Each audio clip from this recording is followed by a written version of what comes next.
कभी सोचा एक फकीर जो न तख्त रखता है न ताज, वो एक अजीम बादशाह को कैसे हरा देता है।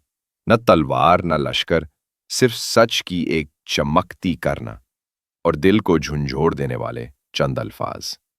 आज सुनिए गुरूर का ताज, एक कहानी जो आंख खोल देती है। एक बार एक वसी सल्तनत का बादशाह था जिसके महल्लात सोने से चमकते थे।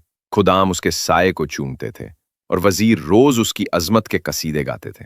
एक दिन बादशाह ने गुरूर से दरबार में कहा, मेरे जैसा कोई नहीं। वजीर ने फौरन कहा, जहां पना, आप ही वक्त के शहंशाह हैं। बादशाह मुस्कुराया और अपने तख्त को एक नजर मोहब्बत से देखा। इतने में एक खादिम दौड़ता हुआ आया। हुजूर, महल के दरवाजे पर एक फकीर बैठा है, ना कुछ मांगता है ना कुछ कहता है, सिर्फ मुस्कुराता है। बादशाह ने कहा, ले आओ उसे, शायद मेरी अजमत का कायल होने आया है।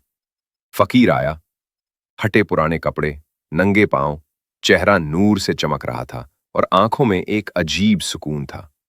बादशाह ने गुरूर से कहा, जानता है तू किसके सामने खड़ा है?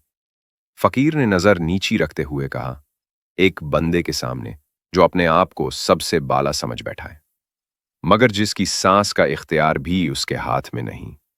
बादशाह का चेहरा सुर्ख हो गया। तू मुझे सिखाएगा? मैंने जमीनें फतह की हैं, कौमों को झुकाया है। फकीर मुस्कुराया, और तेरे नफ्स ने तुझे झुका दिया। तेरी फतह तेरे गुरूर की कैद में दफन हो चुकी है। फकीर ने जमीन से एक मुट्ठी मिट्टी उठाई, बादशाह के सामने की और बोला, यही तेरी हकीकत है, यही तेरा अंजाम, मिट्टी। तू अजमत चाहता है तो झुक जा। अल्लाह इसी को बुलंद करता है जो खुद को नीचा रखता है। दरबार पर खामोशी छा गई, सब नजरें झुक गईं। बादशाह भी साकित हो गया। फकीर बगैर कुछ कहे दरबार से चला गया, न झुका न रुका, बस रोशनी सा कुछ छोड़ गया। इसी रात बादशाह ने ना ताज पहना न महल के अंदर सोया। बाग में तन्हा बैठा चांद को तकता रहा और आंखों से आंसू बहते रहे। लबों पर सिर्फ एक दुआ थी, या अल्लाह, मुझे वो बना दे जो तू चाहता है, न वो जो मैं चाहता हूं।